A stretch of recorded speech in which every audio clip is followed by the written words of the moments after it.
Hello traveling peoples! Nandito tayo uli ngayon sa Tullamarine Airport Terminal 1 kasi may flight tayo pa Hobart. And kung mapapansin nyo, same pa rin ang ating outfit. This is for sustainability. Nagkataon nga lang, ito rin yung suot ko last time na pumunta tayo ng airport. That time sa Sydney Airport going to Melbourne, and this time, Melbourne going to Hobart. May gusto ko ba sabihin?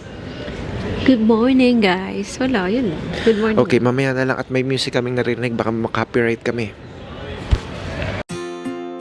In this travel, we will be using our RCBC credit card. In order to apply for one, you should go to the RCBC credit website to start an application and input my referrer code MGM2478056 in the referrer code field at the bottom right portion of the form.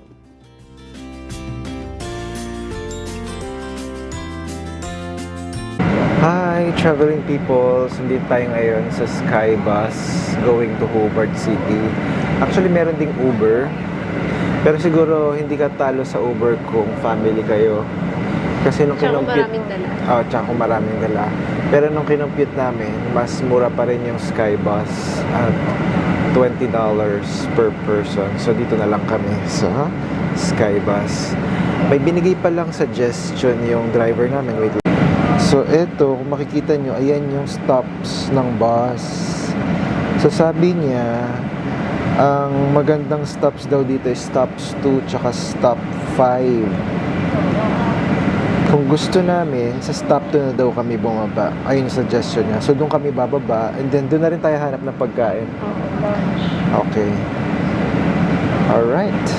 Hello traveling people! So, sinunod natin yung payo ng driver. Dito tayo bumaba sa stop number 2 kasi dito daw maraming museums and may magagandang lugar. Tapos, dito, ito yan o, nandyan yung Hobart Hopper, tapos yung mga pier. Ay, iganon mo pa, babe. Ayan. So, ito parang tour nga rin tong nakikita natin yan. Pakita mo siya.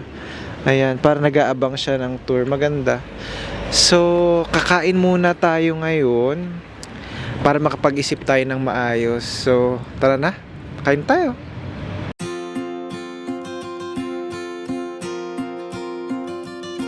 Hi traveling people. So, mga siguro 500 meters na yung nalakad namin from that stop. Kaya lang medyo nahihirapan kami kasi tignan nyo, meron kaming mga bagahe pang dala. Tas 4 PM pa yung check-in namin dun sa accommodation namin. Tapos yung accommodation namin, hindi talaga siya sa Hobart. Sa Kingston siya. Parang siguro 1 hour. Hindi ko sure, basta outskirts siya ng city, parang suburb kumbaga kung tawagin. Marami na kaming nakitang pwedeng puntahan, mga museums, mga pwedeng kainan. Kaya lang, anong oras na ba? 11:30. Medyo hassle din yung araw. Wala kaming sunblock. But hopefully, makasettle na kami kung saan pwedeng kumain. Kasi tignan mo, asar na yung nagbibidyong to. Mukhang mag-aaway kami. So, food talaga muna hanapin natin. And then, siguro balik na lang tayo dito sa Hobart ng ibang araw, no?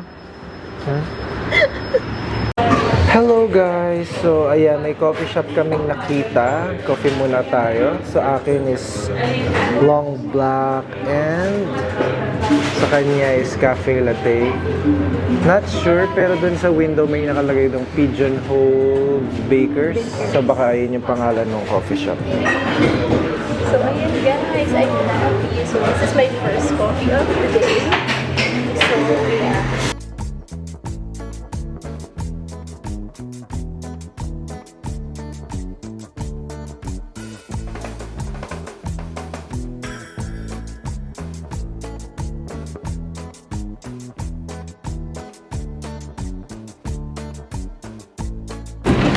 Hello there, guys! So, we have decided to roam around the city first while we're waiting for our check-in. So, right now, nandito kami ngayon sa Tasmanian Museum and Art Gallery. So, guys, very excited kami na mag-selfie with the dinosaur at our back. So, tignan mo naman, sobrang ganda. 'Di ba? So, ayan, pasok na kami.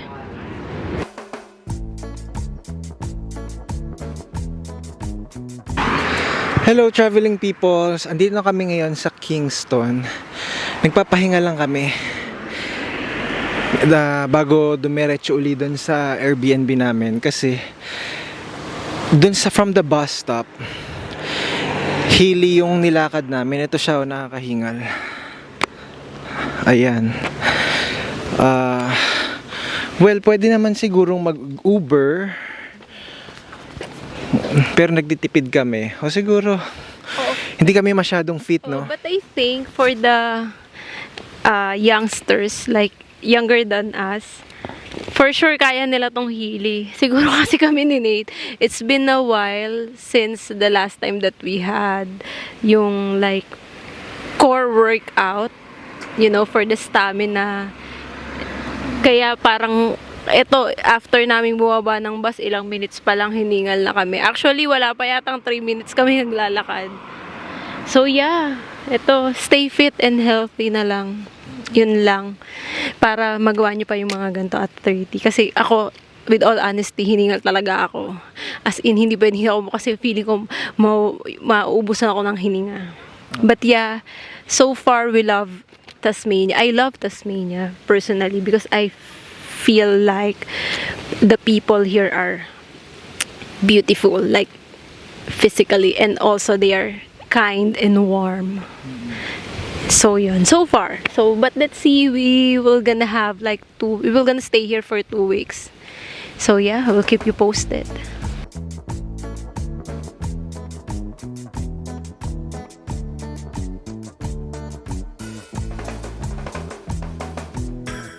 Hi traveling people! So, kung nakita nyo sa previous clips, kakain lang natin sa isang Indian restaurant.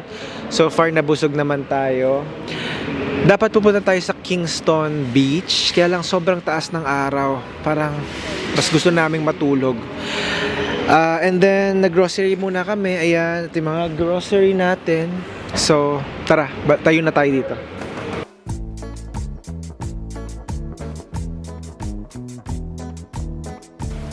Hello, traveling peoples! So, for the whole afternoon, nagsettle lang tayo dito sa ating Airbnb. Tingin ko hindi na tayo lalabas. Original plan kasi papunta pa tayo ng Kingston Beach. Pero tingin ko sa ibang araw na yan. Ayun yung balcony namin. At kung i-zoom mo yan actually, makikita mo mountain. And then dito rin sa aming window, ayun no, mountain din yung na-view. So far, ayun lang muna yung gagawin namin. Talagang chill-chill lang.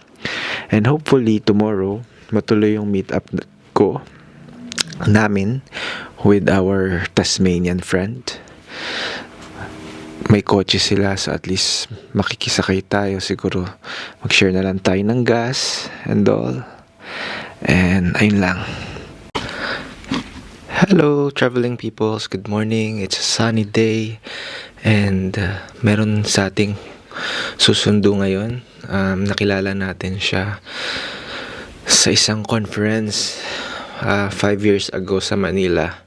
So nagchat lang ako, sabi ko andito kami ngayon sa Tasmania. If you want to catch up sana over coffee, siguro pwede tayo mag-meet kasama yung husband mo.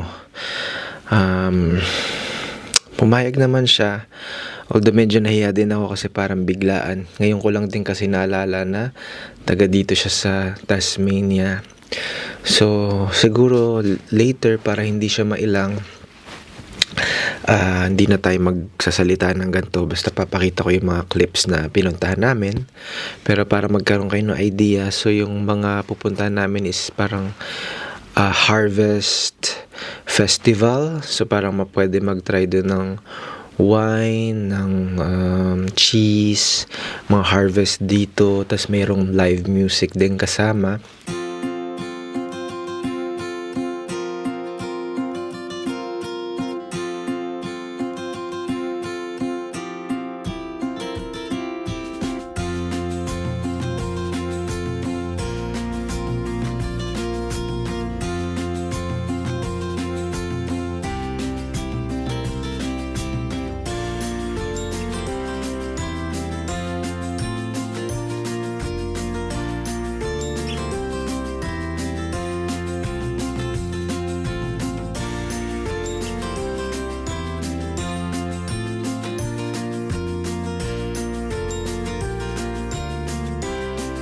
Hello, traveling peoples. Nasa ano tayo ngayon? Mid part ng Mount Wellington.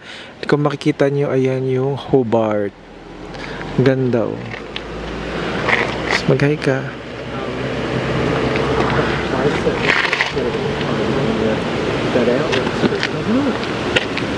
Hello, traveling peoples. Nandito tayo sa pinnacle area ng Mount Wellington.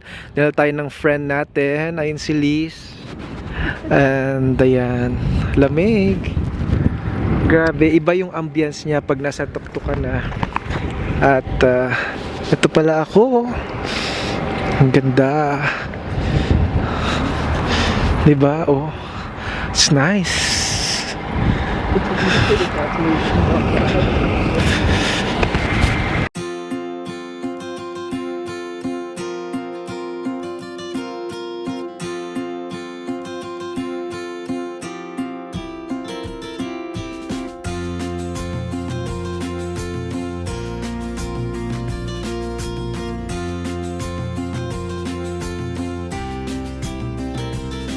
Hello guys, nandito tayo ngayon sa observatory kasi sobrang lamig sa labas. Pero tingnan nyo, si Charles Darwin, famous scientist, pumunta na siya dito sa Mount Wellington.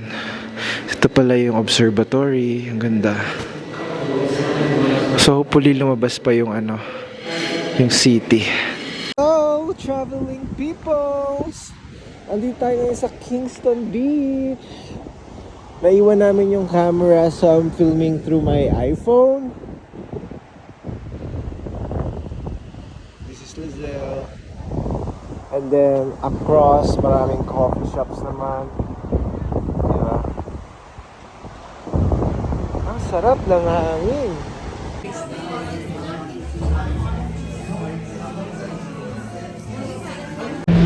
Hi, traveling peoples! Nakasakay tayo dito sa bus 412. Bus to na dumadaan sa Airbnb namin papunta sa Hobart City. And guess what? Nakalibre kami ng pamasahe kasi wala pa kami yung green card na ginagamit nila. Tapos understanding naman yung driver na ibababa na lang niya tayo dun sa pwedeng bilhan ng green card. So, see you at Hobart!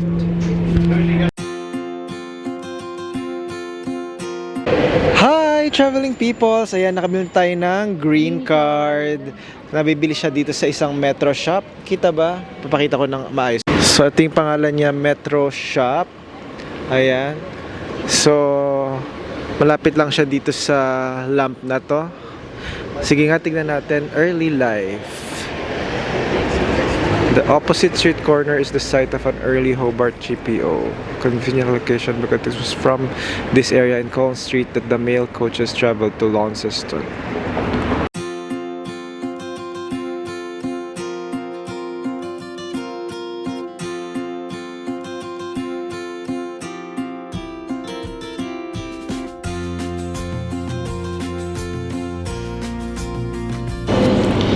Hello, traveling peoples. Nandito tayo ngayon sa coffee shop. And katabi nito is yung Tasmanian Library. So, tambay muna tayo. Check natin yung vibe dun sa library bago tayo gumala sa city. Medyo mainit pa kasi. So, yun lang. See you later. Si Madam. Ito pala si Madam. Ay, Madam.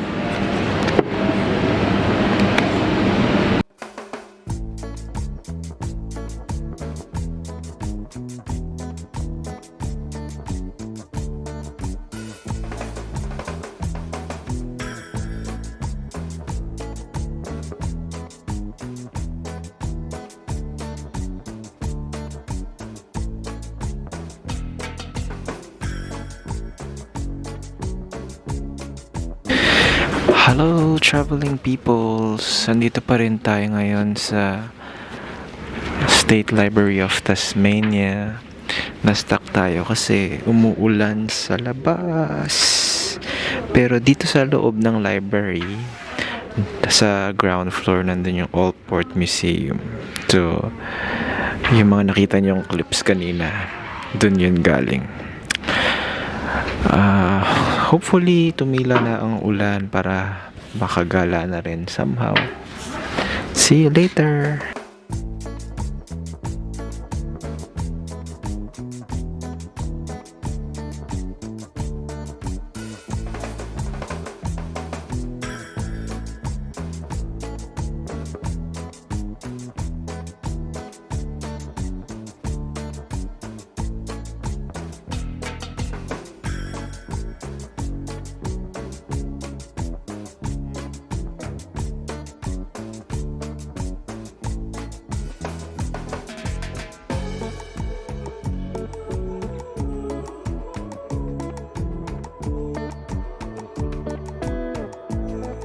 Hello there, traveling peoples.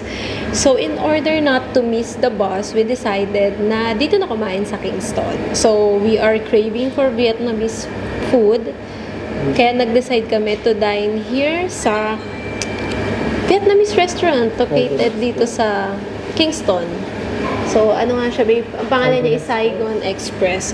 So, yung total cost ng dish namin, so we have two different type of pagkain.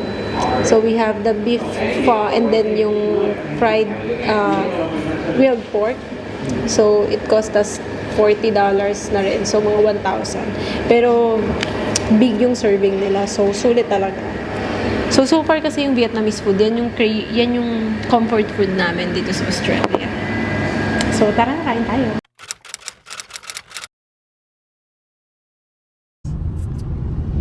Travel Lodge. Rizal Park. That's where I was from.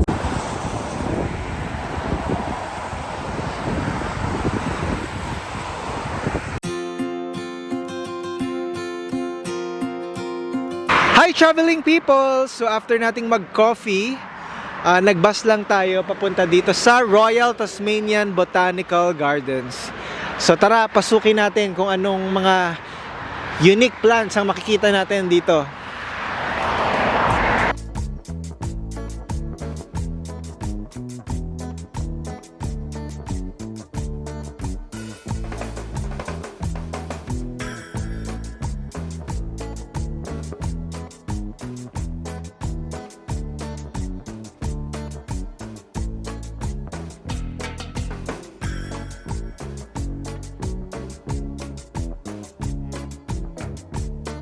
Hello there guys! So after nga nung tour namin sa Botanical Garden, we decided to have our early dinner dito sa Hobart City, which is dun sa Timan Restaurant. So it's a Filipino restaurant dito sa Hobart City. And we decided to have coffee, kaya instead of going back straight to our home, pupunta muna kami sa Kingston Beach at dun magko-coffee until sunset. So, right now, nandito kami sa Franklin Park while waiting for the bus to arrive.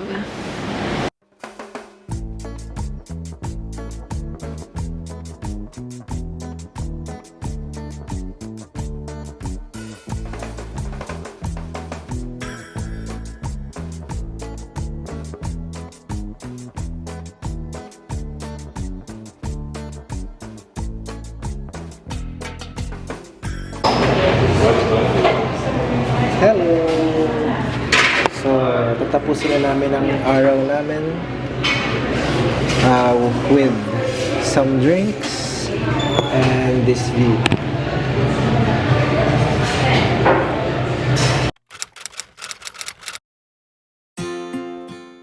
The next day, we visited the Parliament of Tasmania, a grand sandstone building rich with history. As we stepped inside, a guide welcomed us and walked us through the chambers, explaining Tasmania's political system.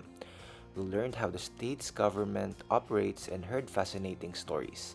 Standing in the gallery, we imagined heated debates shaping the island's future. It was a short but insightful visit, giving us a deeper appreciation of the history and governance that shaped Tasmania.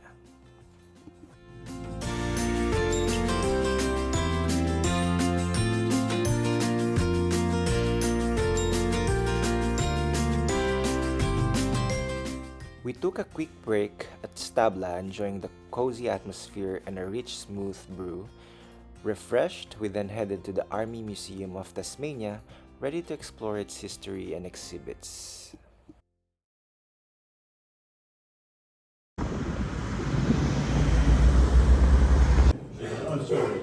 Ito kami ngayon sa Pangkotchan. Hello, lunchtime. Meron tayo dito furi kake, bonito, and seaweed. And then this one is yung ramen and gyoza.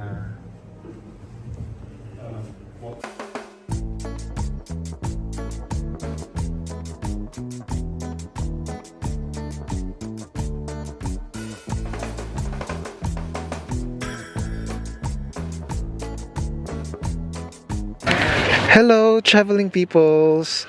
We're currently here in Bonarong Wildlife Sanctuary with our friend Sarah. Hi. Say hi. Hello. Yeah, so she's from Tasmania. And what are we expecting here in Bonarong Wildlife Sanctuary? You'll see wombats, kangaroos, wallabies, echidnas, devils, snakes. Exciting.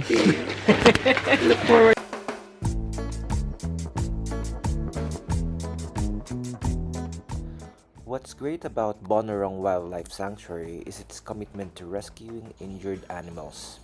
Whether they've been hit by a car or attacked by predators, the sanctuary provides them with care and rehabilitation, giving them a second chance of life. Even better, a wildlife hospital is set to open soon, ensuring more animals receive the treatment they need. It's inspiring to see such dedication to protecting Tasmania's unique wildlife.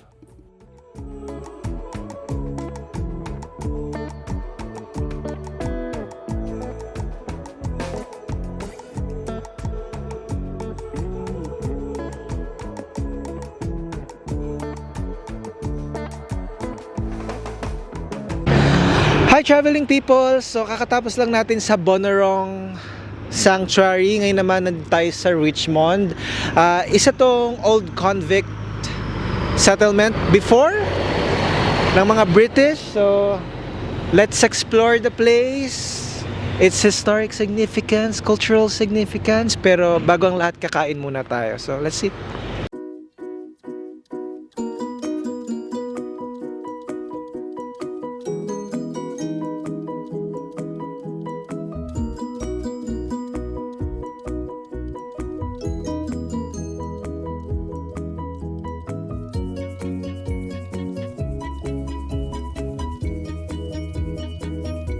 Hello, traveling people! Saan naman tayo ngayon sa Richmond Jail Historic Site?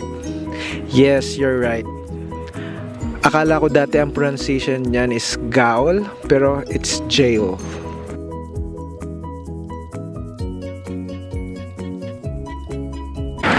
Hello, traveling people! So ayan, tatawid na tayo sa oldest bridge sa Australia, yung Richmond Bridge. Diba?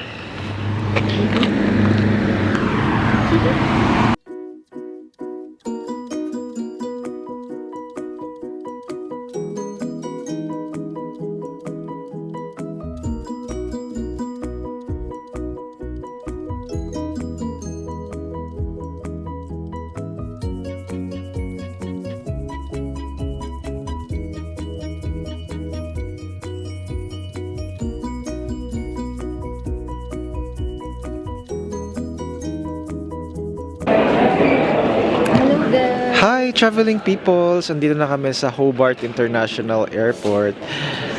And napaga tayo ng dating. Saan oras na? 12:50. Ang flight natin is 5 o'clock.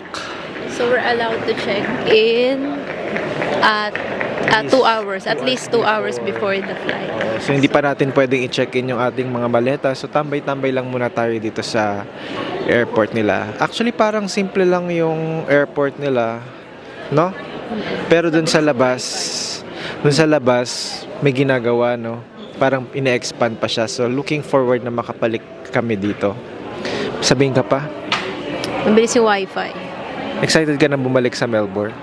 Yeah. To grind, back to grind. So see you in Melbourne.